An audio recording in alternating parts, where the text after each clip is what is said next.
Elder Calkins, would you please share how God is working in your congregation through one or two stories?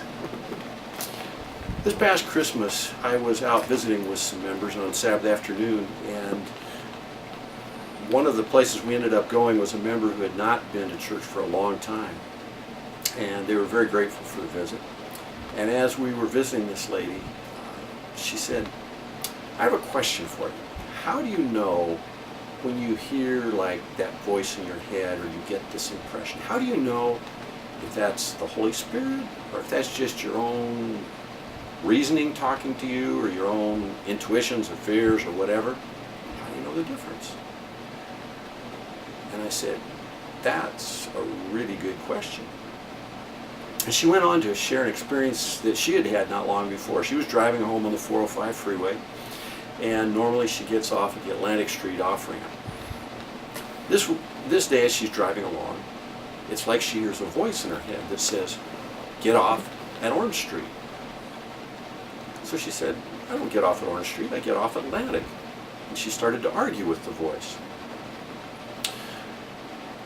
But the voice came again, "Get off at Orange Street." So she said, "Okay." And she got off at Orange Street. And as she was pulling off the off-ramp and heading down towards Orange Street, she could see up ahead to the Atlantic Street off-ramp, and there was a 5 or 6 car pileup. And if she had taken that off-ramp, she would have been one of the first cars behind the pileup and been stuck there for who knows how long while they got the other cars out. So that prompted the questioner, how do we know? Because we get these impressions. So I said, wow, that's a really good question. So I said, how about if you come to church next Sabbath and share that experience with us and share your question, and we'll talk about it. So she did, and I invited a few other people and posed the same question to them. I said, how do you know? So she came to church, and she and some other people shared experiences, and one of them was a lady who had come to me and asked me for permission to do something at the church, and she didn't want to do it, but she was asking for somebody else. So it was kind of like, can we do this? Please say no. So I said, no, I didn't know that much about it. So she said, okay. And then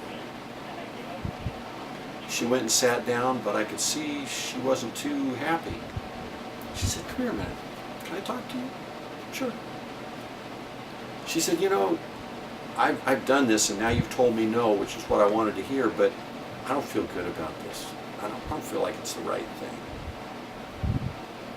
So I said, well, tell me a little bit more. Tell me what's going on. So she began to explain it.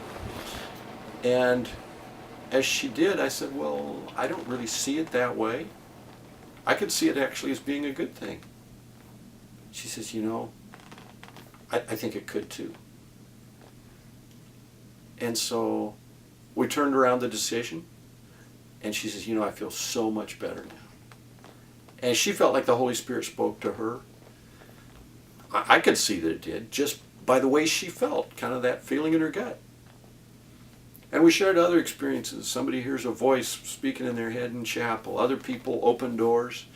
We spent 4 weeks sharing stories and experiences of how people had been led by the Holy Spirit, what He had prompted them to do. It's so exciting because sometimes people who just like ordinary people are having some amazing experiences where God's guiding them in this way or that way, but always working for their best good.